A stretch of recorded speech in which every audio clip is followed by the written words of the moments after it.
Halo, assalamualaikum warahmatullahi wabarakatuh. Ketemu lagi ya sama saya. Oke, di video kali ini saya akan menjelaskan tentang persamaan kuadrat. Oke ya, saya yakin sekali adik-adik semua sudah pernah dapat pelajaran ini waktu SMP ya. Yuk kita review ya, persamaan kuadrat itu yang seperti apa sih?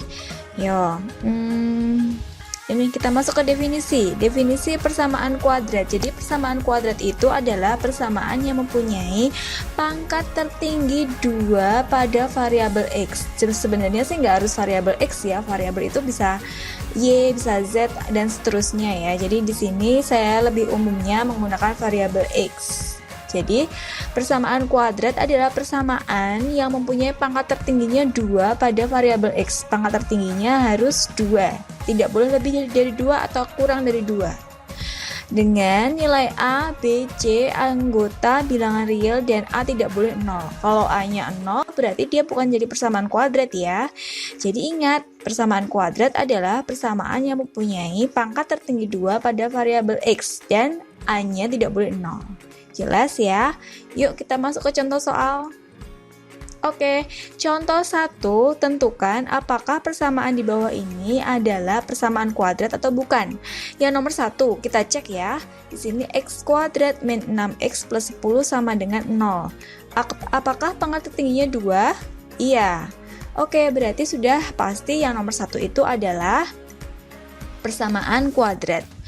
Kemudian yang nomor 2. Nomor 2 ini 2x kuadrat plus 3x sama dengan 0. Lah, Bu, ini nggak ada C-nya. Tidak apa-apa. Yang penting A-nya tidak boleh 0. Dan dia pangkat tertingginya harus 2. Jadi yang nomor 2 ini adalah termasuk. Kemudian yang nomor 3. Y kuadrat min 4y sama dengan 0. Apakah ini termasuk persamaan kuadrat?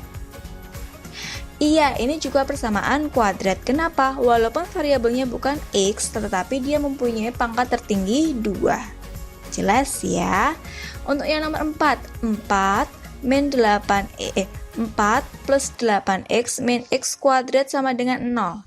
Lah, ini letak x kuadratnya ada di mana?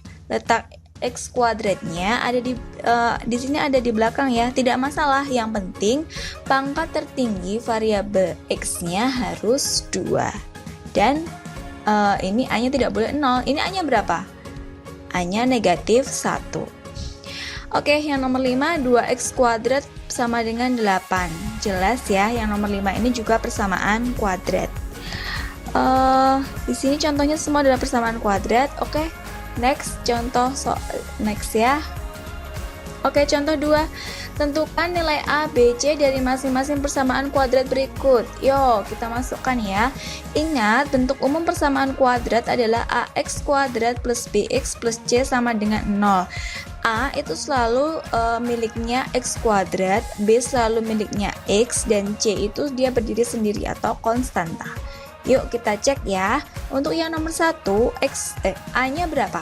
A-nya adalah 1, B-nya min 6, C-nya 10. Ya. Yang nomor 2, A-nya adalah 2, B-nya 3, C-nya nggak ada. Ya udah, berarti C-nya 0. Kemudian yang nomor 3, ingat A itu adalah selalu miliknya X kuadrat. Walaupun X kuadratnya di belakang, dia tetap bernama A. Jadi A-nya adalah 1, B-nya 8, dan C-nya adalah 4. Yang nomor 4 berarti A-nya berapa? A-nya negatif 2, B-nya ada nggak? B-nya tidak ada. Kenapa? Karena di sini BX. Di sini tidak punya X, jadi B-nya 0, C-nya adalah 8. Tuh.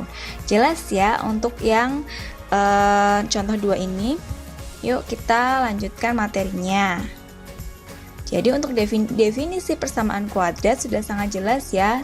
Adik-adik semua bisa membedakan yang mana yang persamaan kuadrat dan yang mana yang bukan persamaan kuadrat. Kemudian di sini ada lagi jenis-jenis akar persamaan kuadrat. Ini saya singkat PK, itu adalah persamaan kuadrat ya. Yuk. Jenis-jenis persamaan kuadrat itu tergantung pada nilai diskriminan. Lah, nilai diskriminan itu dirumuskan dengan D sama dengan B kuadrat min 4 kali A kali C. Ingat ya, diskriminan itu simbolnya adalah D kapital, rumusnya B kuadrat min 4 kali A kali C. B, A, C ini dapat dari yang tadi sudah kita pelajari ya sebelumnya. Oke, di sini ada 3 jenis akar-akar persamaan kuadrat. Jenis yang pertama, jika D-nya lebih dari 0 itu berarti D-nya apa? Bernilai positif. Jika D-nya lebih dari 0, maka persamaan kuadrat mempunyai 2 akar real yang berbeda. Oke ya. Kemudian lanjut yang nomor 2. Jika D sama dengan 0, maka persamaan kuadratnya mempunyai 2 akar real yang sama atau sering disebut akar kembar.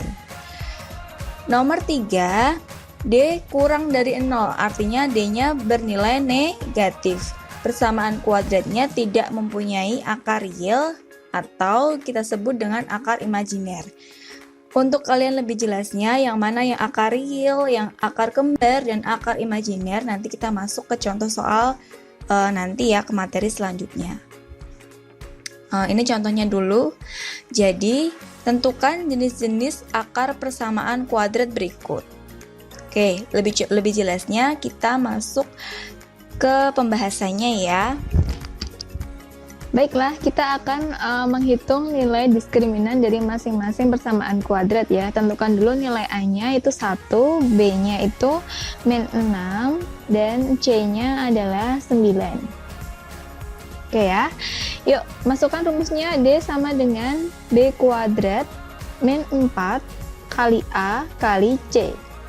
B kuadratnya berarti negatif 6 kuadrat min 4 dikali 1 dikali 9. Min 6 kuadrat itu hasilnya positif 36 dikurangi 36, hasilnya 0. Jadi nilai diskriminannya adalah 0. Karena nilai diskriminannya 0 berarti dia mempunyai akar kembar. Lanjut soal nomor 2, A-nya 1, B-nya 9, dan C-nya 14. Rumusnya D sama dengan B kuadrat min 4 kali A kali C. Oke ya, B-nya di situ berarti 9 kuadrat min 4 dikali 1 kali 14. 9 kuadrat berarti 81 dikurangi 4 kali 1 kali 14, hasilnya 56. D-nya sama dengan 25. Nah, di situ nilainya positif. Kalau positif berarti artinya D lebih dari 0. Karena D-nya lebih dari 0, maka dia mempunyai akar real yang berbeda. Lanjut nomor 3, A-nya 1, B-nya negatif 6, dan C-nya 10. Berarti masukkan ke rumusnya ya. Oke, berarti negatif 6 kuadrat dikurangi 4 dikali 1 dikali 10. 36 dikurangi 40, hasilnya negatif 4. Nah, karena dia hasilnya negatif, maka D-nya kurang dari 0. Karena dia kurang dari 0, dia mempunyai akar imajiner. Soal yang pertama mempunyai akar real kembar. Kemudian soal yang kedua mempunyai akar real tapi berbeda. Sedangkan soal yang ketiga dia mempunyai jenis akar imajiner.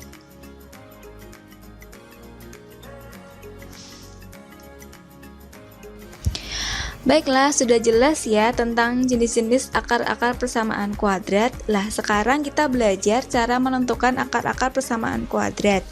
Di sini adik-adik semua sudah pernah belajar waktu di SMP. Jadi di sini sifatnya hanya mereview saja ya. Untuk menentukan akar-akar persamaan kuadrat itu ada 3 cara. Cara yang pertama pemfaktoran, kedua melengkapkan kuadrat sempurna, dan yang ketiga menggunakan rumus ABC. Namun di sini saya hanya menekankan untuk cara pemfaktoran saja. Yuk kita mulai ya. Menentukan akar-akar persamaan kuadrat menggunakan cara pemfaktoran. Contoh, tentukan akar-akar persamaan kuadrat berikut. Nomor 1, x kuadrat min 6x plus 9. Lebih jelasnya kita masuk ke pembahasannya ya. Baiklah, kita akan mencari akar-akar persamaan kuadrat tersebut menggunakan cara pemfaktoran. Cara pemfaktoran itu caranya seperti ini ya. Jadi kita buat 2 kurung x seperti itu, ada blanknya. Nanti kita akan mengisi titik-titik tersebut dengan angka yang kita cari. Caranya kita buat seperti ini dulu. Lah, seperti itu.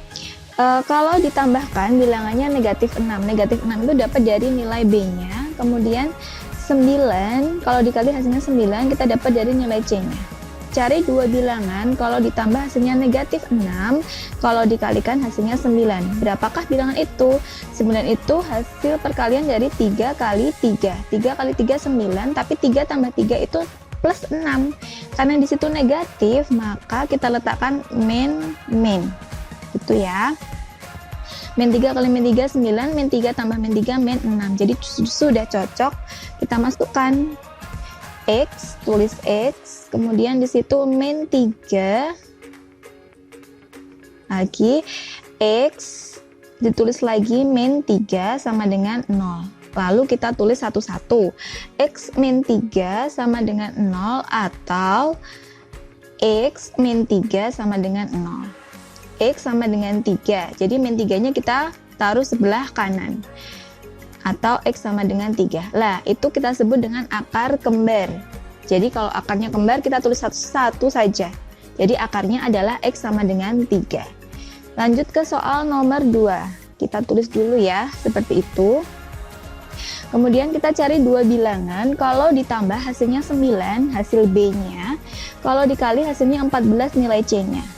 14 itu perkalian 2 kali 7. 2 kali 7 14, 2 ditambah 7 sudah 9. Berarti sudah cocok. Lalu kita masukkan X plus 2, jadi tandanya mengikuti ya. X plus 7. Lalu kita tulis satu-satu lagi, X plus 2 sama dengan 0 atau X plus 7 sama dengan 0. Dipisah. Jadi duanya kita pindah ke sebelah kanan, X sama dengan negatif 2 atau X sama dengan negatif 7. Itu real berbeda. Karena berbeda berarti dia punya nilai X1 negatif 2 dan X2 adalah negatif 7. Jelas ya? Lanjut ke contoh nomor 3. Yuk, kalau dikalikan berarti hasilnya negatif 1. Karena itu nilai B-nya ya. Negatif 1, kemudian nilai C-nya adalah negatif 12. Cari 2 bilangan kalau dikalikan 12. 2 kali 6 12, tapi kalau 2 ditambah 6 itu hasilnya 8. Selisihnya juga bukan negatif 1. Berarti salah. Lanjut. 12 itu 3 kali 4. 3 kali 4 12. 3 selisihnya dengan 4 itu adalah 1. Lah karena dia yang besar, karena dia negatif hasilnya negatif 1, maka yang besar yang negatif. Lanjut ya, berarti X plus 3, X min 4 sama dengan 0. Langkah berikutnya sama ya, sama kayak yang tadi. Jadi seperti itu caranya. Nah, dia juga mempunyai akar real berbeda. Karena dia mempunyai akar real yang berbeda, berarti dia kita kasih nama ya, X1-nya negatif 3 dan X2-nya sama dengan 4. Oke, sekian ya video kali ini. Jadi, saya harap adik-adik paham apa yang saya sampaikan. Jika ada yang tidak paham, adik-adik boleh bertanya kepada saya maupun kepada Pak Kukuh, ataupun bisa mencari referensi media belajar yang lain. Oke? Jangan lupa untuk kerjakan tugasnya, untuk kerjakan latihannya, dan jangan lupa lagi tinggalkan komen ya. Formatnya nama lengkap underscore kelas. Saya akhiri. Wassalamualaikum warahmatullahi wabarakatuh. Terima kasih.